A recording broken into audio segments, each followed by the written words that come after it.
Hello students, आज हम पढ़ेंगे क्लास 9 सब्जेक्ट साइंस फिजिक्स, जिसमें चैप्टर 3 आपका जो है ग्रेविटेशन पार्ट 1। तो ग्रेविटेशन के बारे में थोड़ा सा हम पढ़ते हैं। तो इससे पहले जो हमने चैप्टर पढ़ा था force and law of motion, तो उसमें मैंने आपको बहुत सारी चीज़ें बताई थी। फोर्स भी बताया था कि कोई भी चीज़ अगर एक दूसरे को अट्रैक्ट करती है, क्या करती है? अट्रैक्ट। कैसे? सपोज करो फोर्स क्या होता है? फोर्स क्या होता है? किसी चीज को पुल और पुश करना। क्या होता है? पुल और पुश करना क्या कहलाता है? फोर्स कहलाता है। A body pull and push are called force. इसके बारे में बताया था लॉ ऑफ मोशन। तो लॉ ऑफ मोशन कितने थे वो आपको बताया था। तो आपको ऐसे न्यूटन के लॉ बताए थे। न्यूटन ने कितने लॉ दिए थे? फर्स्ट, सेकंड और थर्ड। तो फर्स्ट लॉ क्या था? तो मैंने आपको बताया था फर्स्ट लॉ में अगर कोई बॉडी अगर रेस्ट पर है तो रेस्ट पर रहेगी, और अगर मोशन में है तो मोशन में रहेगी। मैं आपको थोड़ा सा रिवीजन कराता हूँ इस चैप्टर को स्टार्ट करने से पहले, क्योंकि इसमें थोड़ा फोर्स की बारे में थोड़ी चर्चा होगी। तो फोर्स के लिए सबसे पहले मैं आपको चैप्टरों के थोड़े रिविजन कराना है आपको, force and law of motion का। तो इससे न्यूटन का फर्स्ट लॉ ऑफ मोशन पूछा था, तो उसका न्यूटन का फर्स्ट लॉ क्या था कि अगर कोई बॉडी अगर रेस्ट पर है तो वो किसमें रहेगी? रेस्ट में रहेगी। अगर कोई बॉडी मोशन में है तो वो किसमें रहेगी? मोशन में, जब तक उस पर कोई एक्सटर्नल फोर्स न लगे। ये बताया था न्यूटन के फर्स्ट लॉ में। सेकेंड लॉ में क्या बताया था?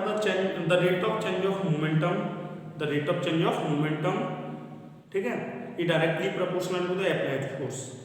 किसने बताया था? ये सेकेंड लॉ में। इसके बाद यहाँ से एक सेकेंड लॉ के बाद एक इक्वेशन निकल गया है कि आप लोगों ने देखा होगा F=ma। तो इसमें F क्या था? फोर्स, M क्या था? मास ऑफ बॉडी, जो बॉडी थी उसका मास, ये क्या था? Acceleration of the body. Next इसके बाद जो थर्ड इक्वेशन बताई थी मैंने, वो थर्ड क्या था कि थर्ड था to every reaction there is an equal and opposite reaction. To every reaction there is an equal and opposite reaction. तो एक्शन एंड रिएक्शन लॉ था, उसको एक्शन एंड रिएक्शन लॉ भी बोला गया था। इसको हिंदी में बोलते हैं क्रिया प्रतिक्रिया का लॉ। जैसे मैं किसी अगर बॉडी पर 5 न्यूटन का फोर्स लगाता हूँ तो बॉडी भी मेरे ऊपर कितने न्यूटन का फोर्स लगाएगी? 5 न्यूटन का। ये सब हमने उसमें पढ़ा था। मोमेंटम भी पढ़ा था। मोमेंटम क्या था? P=mv। तो ये सब उस चैप्टर के रिवीजन था। तो आज केवल ग्रेविटेशन के बारे में थोड़ी सी हम चर्चा करेंगे, ठीक है। एक्चुअली में ग्रेविटेशन क्या होता है, तो इंपोर्टेंट पॉइंट्स में पहले लिखेंगे ग्रेविटेशन में क्या होता है कि ग्रेविटेशन एक्चुअली में होता क्या है। सबसे पहले उसकी चर्चा करेंगे ग्रेविटेशन, ग्रेविटेशनल फोर्स, ये सब इसके बारे में बताऊंगा मैं तुम्हें। ग्रेविटेशन, सपोज करो एक, अगर इससे पहले हमने पढ़ा था कि एक force is necessary produced in A produced motion in A body. किसी भी बॉडी में अगर फोर्स लगाते हैं तो उस बॉडी में क्या होता है? मोशन होता है। क्या होता है? मोशन। अगर किसी बॉडी में मैंने फोर्स लगाया तो उस बॉडी में मोशन स्टार्ट होना प्रारंभ हो जाता है। फिर नेक्स्ट, अगर किसी बॉडी को हम रिलीज करते हैं किसी हाइट से तो क्या होता है? वो ग्रेविटी किसे कहते हैं, क्या कैसे, मैं उस चीज़ के बारे में आपको बताता हूँ। सपोज करो मैं आपको पहले हिंदी में बताता हूँ। A stone dropped from a height, a stone dropped from a height fall towards the earth. और किसकी तरफ आ रहा है? अर्थ की तरफ। Because the earth exert a force of attraction, because earth exert a force of attraction called gravity. उसे क्या कहेंगे हम? Gravity on the stone and pulls down. Suppose करो ऊपर अगर कोई, मैं ऊपर से अगर कोई स्टोन को, अगर मैं सपोज करो इसको मैं ऐसे छोड़ता हूँ, नीचे की तरफ गया, तो ये नीचे की तरफ क्यों गया? डाउन, नीचे की तरफ क्यों गया? ऊपर की तरफ क्यों नहीं गया? ठीक है। तो ये इसमें बताया जाएगा कि ये नीचे जा रहा है तो ऊपर क्यों नहीं जा रहा है। तो इसमें क्या होता है? क्यों जा रहा है, क्यों नहीं जा रहा है? तो इस पर कोई ना कोई तो फोर्स लग रहा होगा। तो इसका मतलब इस पर जो अर्थ है वो फोर्स लगा रही होगी। इस फोर्स को मैंने बोला फोर्स ऑफ अट्रैक्शन। क्या बोला? Force of attraction. किसके द्वारा? अर्थ के द्वारा। इसी को हम क्या बोल सकते हैं? ग्रेविटी। क्या बोल सकते हैं? ग्रेविटी। आप लोग डेली लाइफ में अगर एग्जांपल करते हो तो अगर कोई भी ऑब्जेक्ट अगर ऊपर की तरफ फेंकते हैं तो वो नीचे की तरफ ही आती है। नीचे की तरफ ही आती है। तो वो क्यों आती है? क्योंकि उसको अर्थ अपनी तरफ अट्रैक्ट करती है। क्या करती है? अट्रैक्ट करती है, जिसको हम बोलते हैं फोर्स ऑफ अट्रैक्शन, या फिर हम उसको बोलते हैं ग्रेविटी। क्या बोलते हैं? ग्रेविटी। ठीक है, तो अगर नीचे की तरफ आएगी तो क्या बोलेंगे उसको? ग्रेविटी या फोर्स ऑफ अट्रैक्शन। नेक्स्ट इसी में आता है द अर्थ अट्रैक्ट और pull all the object towards its centre. जब हम अर्थ ऊपर की तरफ कोई भी ऑब्जेक्ट फेंकते हैं तो अर्थ क्या करती है? उसे अपनी सेंटर की तरफ अट्रैक्ट करती है। ठीक है, इस अट्रैक्शन वाले फोर्स को हम क्या बोलते हैं? Gravity. The force with which the earth pulls the object towards it is called the gravitational force. और जो इसके पास जो फोर्स लगता है इसकी तरफ से खींचती है, इसको पुल माने खींचना। ठीक है, ऑब्जेक्ट टुवार्ड्स इट्स मतलब उसको जब खींचती है अपनी सेंटर की तरफ, तो इसको हम कहते हैं ग्रेविटेशनल फोर्स। जो उसका फोर्स लगता है उसको क्या कहते हैं? Gravitational force of earth. Earth का ग्रेविटेशनल फोर्स कहते हैं हम उसको, गुरुत्वाकर्षण बल, या फिर क्या कहेंगे हम उसको? ग्रेविटी। या क्या कहेंगे हम उसको? ग्रेविटी। तो मैं इसके बारे में थोड़ी सी चर्चा कर रहा हूँ, अभी केवल बता रहा हूँ। अब आपको यूनिवर्सल लॉ ऑफ ग्रेविटेशन पढ़ना होगा, जिसमें आपको F = G m1 m2 upon r square उसमें पढ़ना होगा। ठीक है, उसमें F क्या होता है? फोर्स होता है। G क्या होता है? ग्रेविटेशनल कांस्टेंट होता है। m1 और m2 क्या होते हैं उसमें? m1 और m2 क्या होते हैं उसमें? Masses of body. ठीक है, r क्या होता है? Distance between the body, two bodies. ठीक है, तो देखते हैं अभी आप लोग।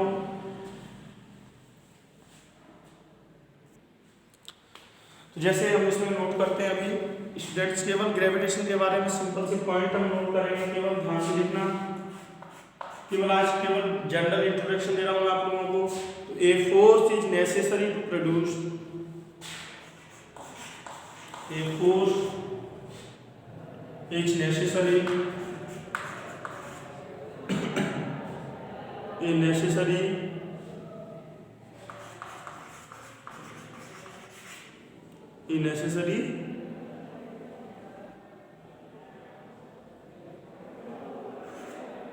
necessary to produce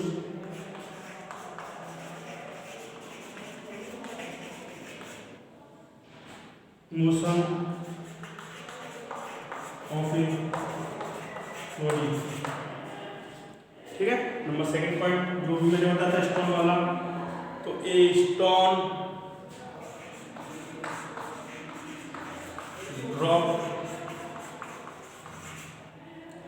dropped from a height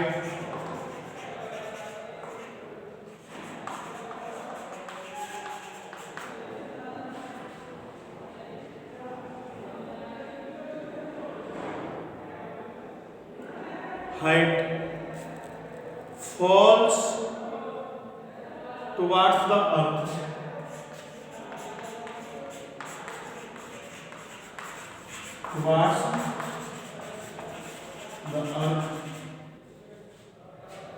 because the earth exerts a force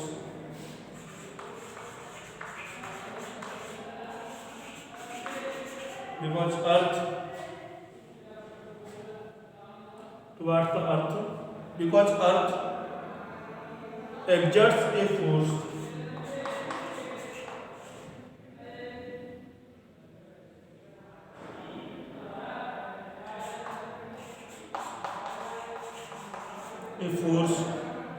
of attraction।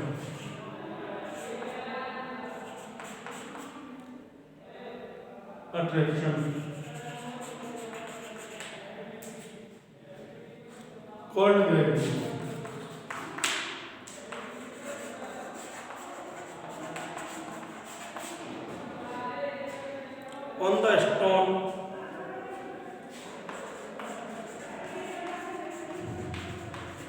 on the stone and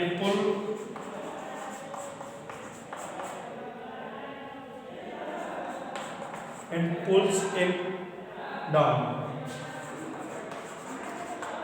मैंने अभी आप लोगों को बता दिया था क्या कि अगर ये force is necessary to produce motion of a body, किसी भी बॉडी में अगर आपको मोशन करना है तो उसके लिए क्या चाहिए? आपको कोई ना कोई फोर्स चाहिए है। Second, A stone dropped from a height falls towards the earth because earth exerts a force of attraction called gravity. So क्या लेंगे हम? Gravity on the stone and pulls in the down.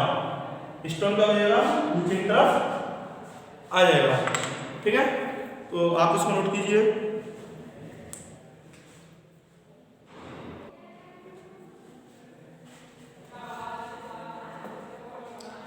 Next, the earth attract, next point,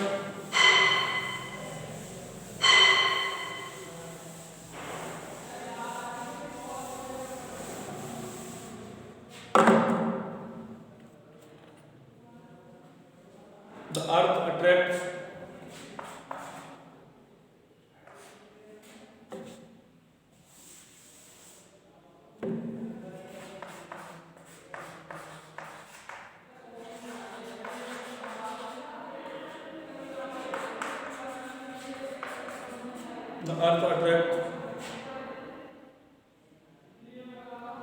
or pulls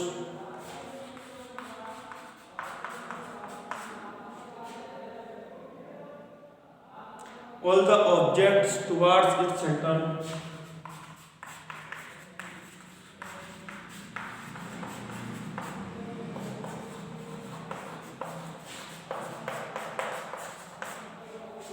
Its center towards its center. The force with which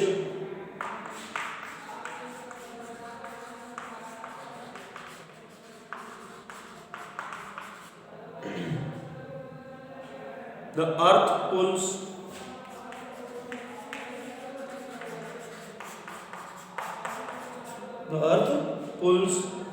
the object towards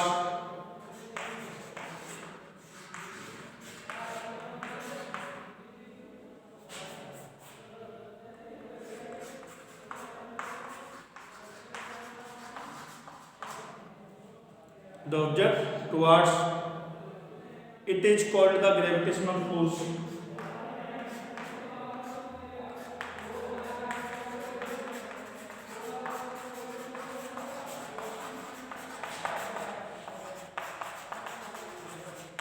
Gravitational force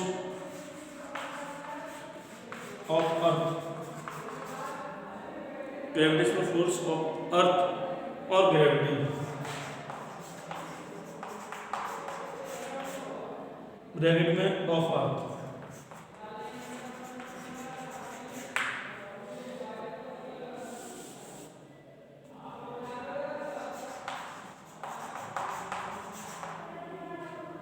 इसका कहने का मतलब the earth attracts और pulls all the object towards its centre. Earth कोई भी body अगर ऊपर की तरफ उछालते हैं या कुछ करते हैं तो वो किसकी तरफ अट्रैक्ट करती है? सेंटर की तरफ। The force with which the earth pulls the object, जो फोर्स अर्थ और ऑब्जेक्ट के बीच में लगता है टुवर्ड्स, तो इट इज कॉल्ड, उसको क्या नाम दिया गया? Gravitational force. क्या नाम दिया गया उसको? Gravitational force. Gravitational force of अर्थ, या फिर उसको ग्रेविटी नाम देते हैं हम। क्या कहते हैं? ग्रेविटी। किसकी? अर्थ की। ओके, सो स्टूडेंट्स, इसके बाद हम नेक्स्ट क्लास में पढ़ेंगे। केवल मैंने आपको ये इंट्रोडक्शन दिया है कि अगर कोई भी बॉडी हम ऊपर फेंके तो वो किसकी तरफ आती है? नीचे की तरफ। कहाँ पर? अर्थ की तरफ। अगर हम अर्थ से यहाँ से अगर ऊपर की तरफ उछालते हैं तो बॉडी कहाँ पर आती है? अर्थ की तरफ अट्रैक्ट होती है। इस अट्रैक्शन को क्या कहते हैं? Force of attraction. इस अट्रैक्शन फोर्स को क्या कहेंगे? फोर्स ऑफ अट्रैक्शन, या फिर क्या कहेंगे? ग्रेविटेशनल फोर्स, या फिर क्या कहेंगे हम? ग्रेविटी। ठीक है, तो नेक्स्ट जो इसके बारे में कोई भी क्वेश्चन आप जगता है या कुछ होता है तो आप उसको देखें, बुक्स पढ़ें, या फिर इसके बारे में थोड़ी सी चर्चा हम आगे वाली वीडियो करें। केवल मैंने आपको आज इसके बारे में समझाया कि ये क्या होता है, ये क्या कैसे होता है। ठीक है, केवल यही बताया कि कोई भी बॉडी अगर अट्रैक्ट करती है अर्थ तो उनको किस नाम से जाते हैं? ग्रेविटेशनल फोर्स या फिर ग्रेविटी के नाम से। Okay, thank you.